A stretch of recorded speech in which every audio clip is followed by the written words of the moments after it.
After studying this module, you will come to know about the limitations of conventional theory of consumer behavior and demand. You would also know about the theory of demand which is based on the characteristics of commodities. You would be able to identify the characteristics of consumer durables and understand the demand for the theory of demand for consumer durables. Finally, you would be able to understand the concept of hedonic pricing.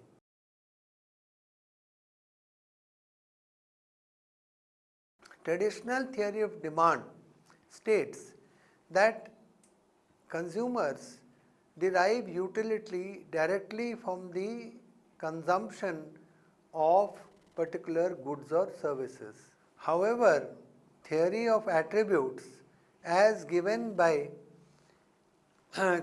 Kelvin Lancaster states that goods and services are demanded not for their own sake but for the sake of the characteristics that they possess.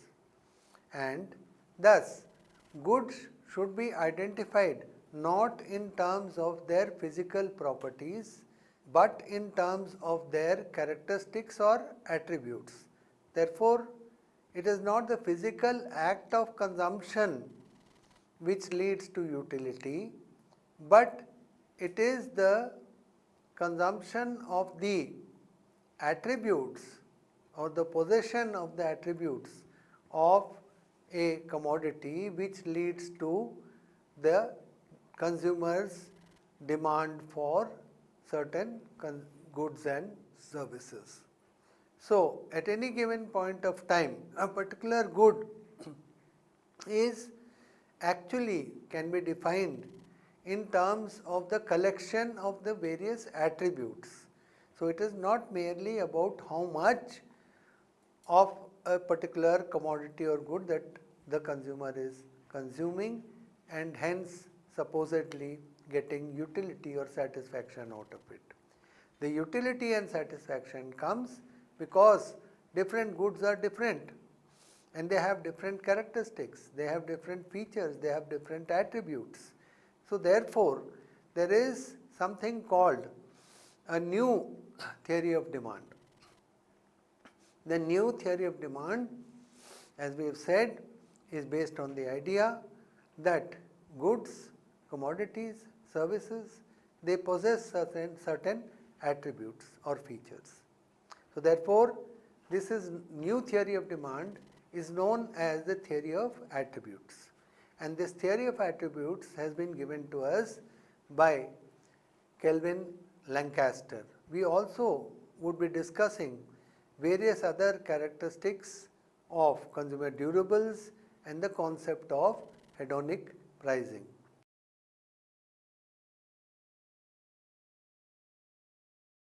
First of all, let us look at the theory of attributes or Lancaster's new theory of demand. As discussed above, traditional analysis of consumer demand deals with consumer choice under a budget constraint where the preference is or the preference function or the utility function is maximized and the main emphasis is on the price of the commodity. This kind of analysis does not lend itself for using the information about the properties of commodities or goods. In 1971, Lancaster developed the new theory of demand as we have been referring to. It was based on the concept that all commodities possess characteristics or attributes that are demanded by the consumers. It is not goods themselves which are demanded, but it is these attributes or characteristics which are demanded. For instance, the demand for food is not just for consuming and filling our stomach, but it is because foods of different types have different qualities they have nutrients, they have nutrition, they have vitamins, they have flavors. Then you are attracted by the color of a fruit, for example. And all of these things are responsible for influencing both the demand and the price of a commodity. Lancaster rightly pointed out how demand analysis cannot be explained without taking into consideration the properties of a good and how the new goods should be understood and defined in terms of the new properties that they carry. Therefore, the pattern of preferences would be dependent upon the characteristics of an existing commodity. If a new commodity comes up, then the consumer would naturally like to alter or change or revise their pattern of preferences. There is no fixed or given pattern of preferences. Moreover, changes in the characteristics of a good imply a new preference pattern, as we have said, and consequently what Lancaster has said is, and I quote, that we must throw away from any information derived from observing behavior in the previous situation and begin again from scratch. So as new commodities come up, new characteristics come up, then we have to keep reconsidering what our preference function is all about. The new theory developed by Lancaster, the new theory of consumer demand, in which the traditional theory was modified by stipulating that consumers' demand is not for acquiring the good itself, say for example a car journey or a train journey, but the characteristics that they contain. That is, a train journey or a car journey could be done by a local bus, or it could be done by a luxury car or by a plane, so therefore the very demand is not just for being transported from point A to B, but all the attendant characteristics which make that experience more pleasurable. Lancaster has distinguished between less developed economies called primitive economies and consumption economies, where there are fewer goods than characteristics. And then you have the more developed economies where you have more goods than characteristics. So therefore, what the consumers of underdeveloped or primitive economies face is that there are fewer goods. That means you are desirous of many things, many attributes, but you actually find very few goods which carry these attributes in primitive economies. But in sophisticated economies, they are already quite clear about what they want, and therefore there are more goods than characteristics. So for a simple thing like a perfume, you would have 100 types of perfumes. So basically this is the basis of the new demand theory, and this new demand theory also helps in forecasting the demand for new types of commodities. Lancaster's theory of attributes states that the usefulness of goods for consumers depends upon their properties or characteristics, as we have said. Goods can be arranged into groups based on the characteristics that they contained. Consumers buy within groups according to the attributes that they possess per dollar or per rupee that they spend. Groups are defined in such a way that consumers buy only one item for each group. For example, vehicles, automobiles. Vehicles as such would be one group. So one way of deciding would be that out of the whole group of vehicles, you choose one car or one scooter. These needs of consumer goods satisfy the relatively few simple needs such as food, shelter, entertainment, and so on. These demands are met through the production of various goods and services. Thus, basic human needs can be satisfied through many combinations of different materials, different technologies, different fields, different look. Many goods are produced in advanced economies meeting similar needs, and consumers apparently select only a few goods on the basis of their price and different qualities and attributes of those commodities. In the theory of attributes, the concept of product attributes enters into the demand function. So there in the ordinary demand function, we are only talking about price, price of complements, price of substitutes, income and so on. Nowhere are we talking about the characteristics of the commodity.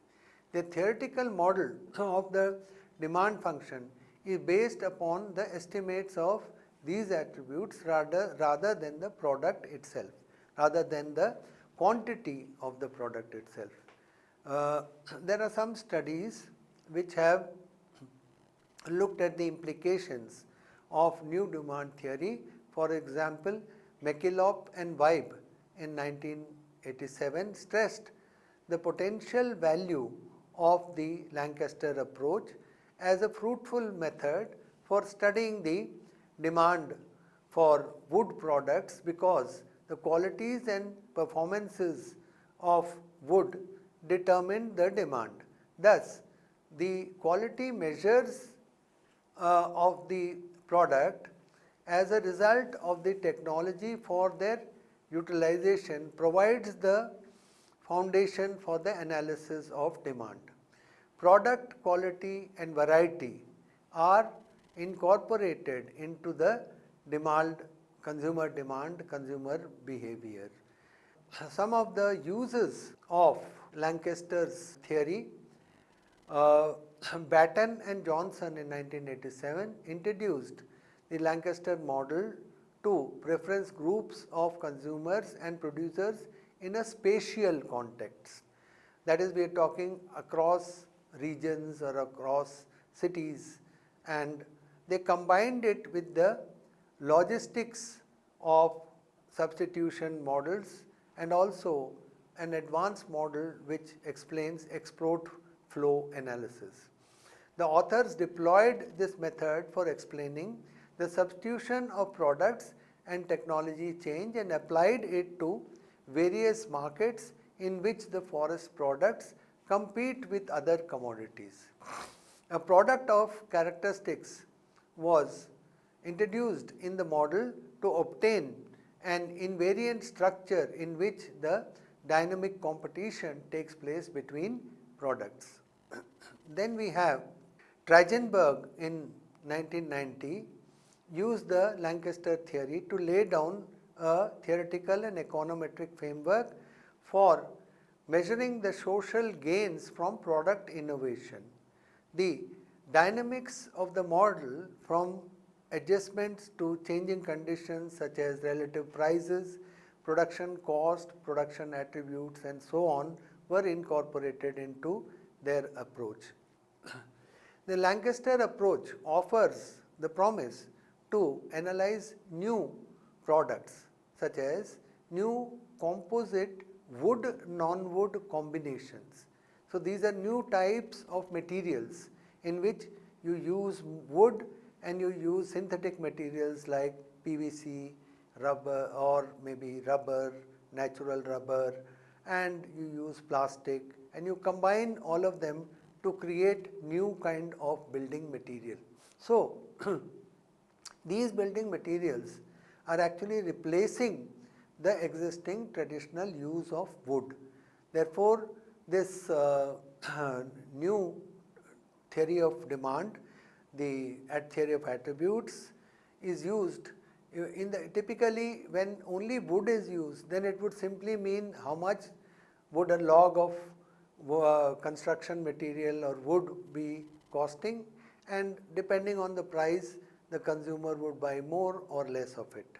But here we are saying that it is not a question of buying more or less of it, it is a question of pricing such a product which is a complex product which is a combination of wood and maybe cork, and along with that it could be plastic or it could be PVC. Now how do you price such a product, and how does the consumer perceive the preference and the quantity demanded or the very demand for such a complex product? So therefore, theory of attributes has got many uses, and it has uses which were not covered and which were not conceived by traditional economic theory. Now the criticism is that there are some problems. The problem is that when we talk about groups, then the definition of a group depends upon the consumer. A family who has got one car would lump up all cars into one group, but a family with two or more cars may actually distinguish between a luxury car, a sedan, and a small sports car. So for them, car itself has got many different kinds of, car as a category has got many different groups.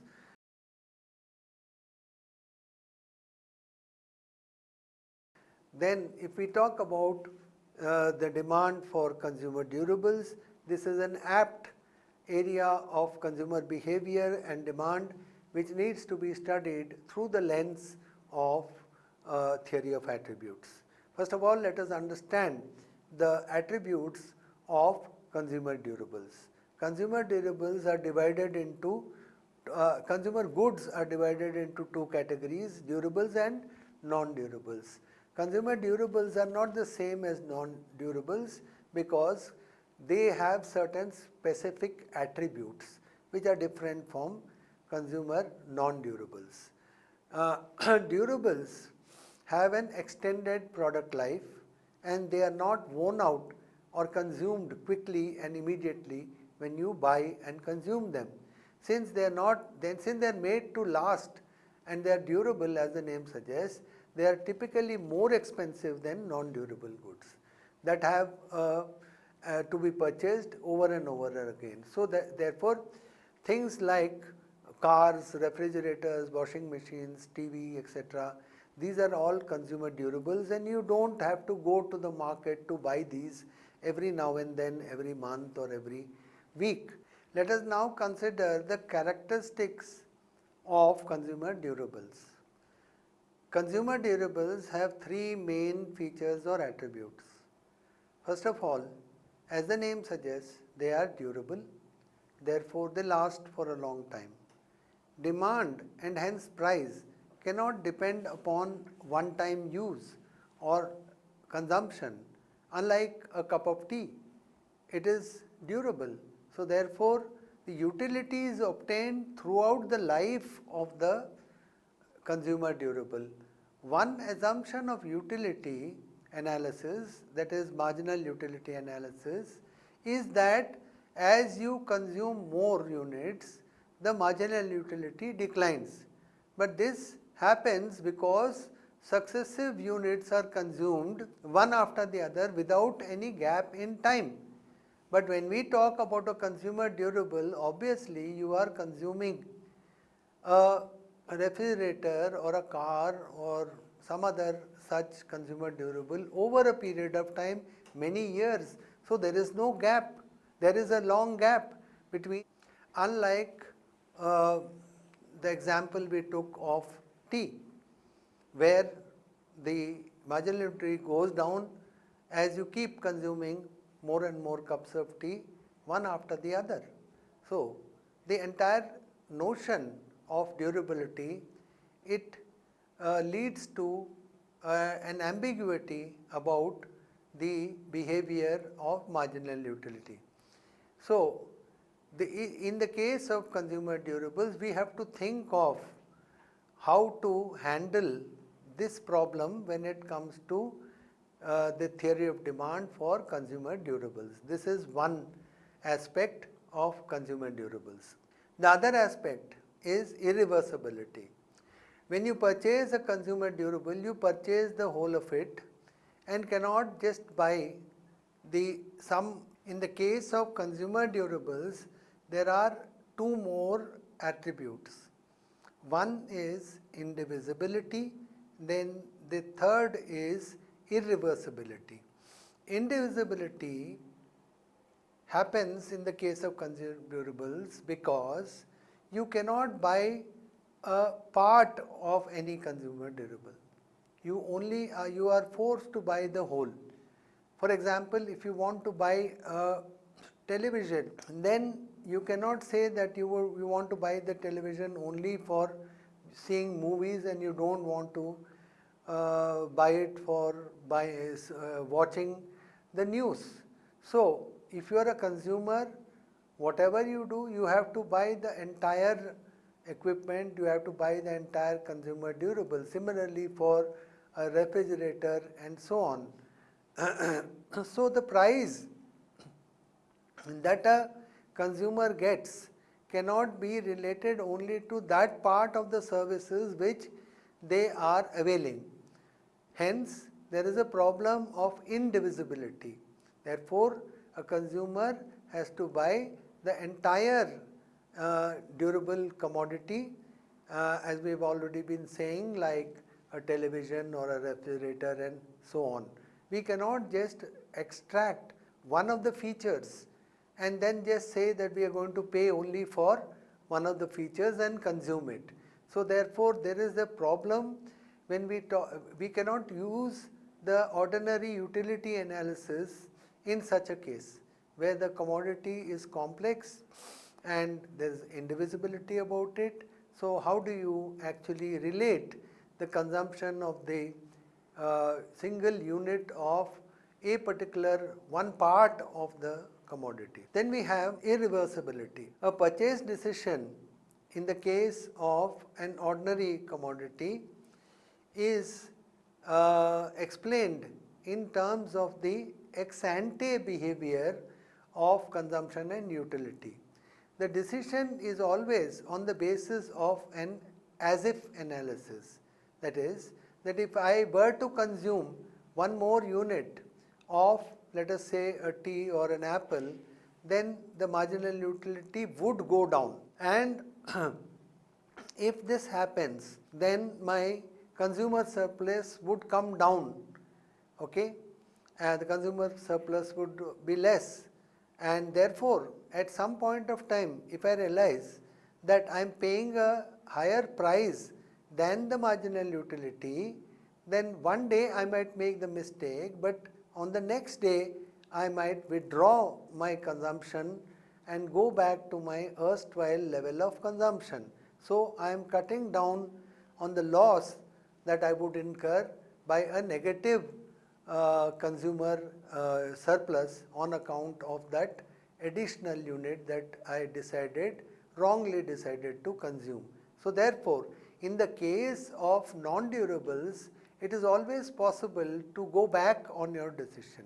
Today, in an ex ante sense, you decide to buy more. Tomorrow, you could choose not to buy more and you could go back on the decision. But when it comes to a durable, the problem is that you have already committed yourself for buying a refrigerator or a fridge or a TV or something. So, you cannot go back on that decision. So, a consumer decision, a purchase decision has a finality about it. It cannot be reversed, and in this sense, the ordinary demand theory cannot explain such a situation. So, the durables are such that they have been bought for a lifetime, it is a one-time decision and you cannot reverse this decision. So, these are the problems which traditional theory cannot handle, and consumer theory of attributes can very clearly give us an insight into consumer behavior and demand, and all these three features, attributes, these characteristics of consumer durables can very well be explained with the help of the theory of attributes. Now, to explain this phenomenon of irreversibility, you would see the diagram where on the y-axis we have price and marginal utility. This is a traditional demand curve, it is downward sloping. You have a given price OP, and at this given price you have a certain quantity demanded. Now, if we were to go to the right, that means if we were to consume more when the price is given, then you have this small triangle which indicates the loss of marginal utility, or it indicates the negative consumer surplus. On the left hand side, that is when you go to the left of Q, OQ, then there would also be a loss of consumer marginal utility or consumer surplus, but that can be made good by increasing the consumer demand and arriving at the equilibrium price where marginal utility is equal to price.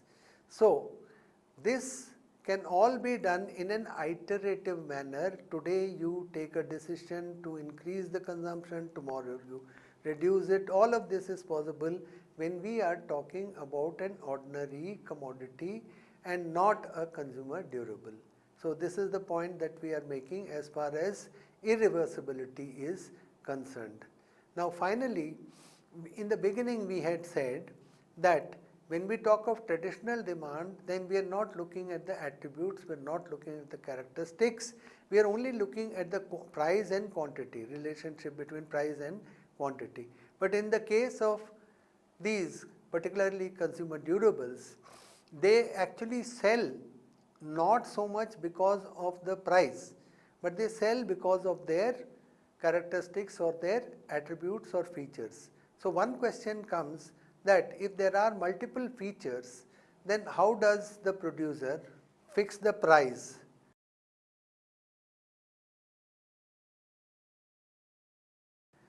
Here there is a method called hedonic prices. In the case of hedonic prices, the price is a function of the list of attributes of that particular commodity. For example, the best example is the price of a car can vary from 5 lakhs to 2 crores, and this is because the price of a car is a function of the engine capacity, the streamlined body, the ground clearance, fuel efficiency, safety, mileage, etc., etc. So, there are so many features, the interiors, how comfortable it is. So, these are all features. Unless we are able to incorporate all these characteristics into the price, we cannot really distinguish between ordinary Maruti car and let us say Mercedes Benz.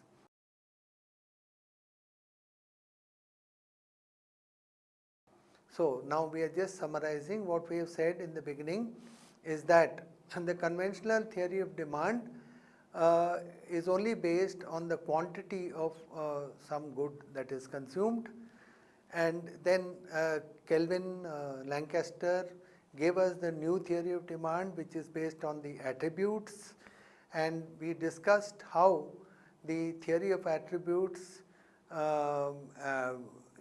gives us new opportunities for looking at consumer behavior and of new products and how preference patterns could change and so on. Then we looked at the attributes of consumer durables, that is irreversibility, indivisibility and durability.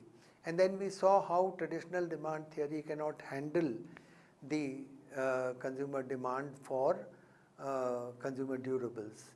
And finally, when we talk about consumer durables, a very important aspect is pricing, and pricing can be explained in terms of hedonic pricing.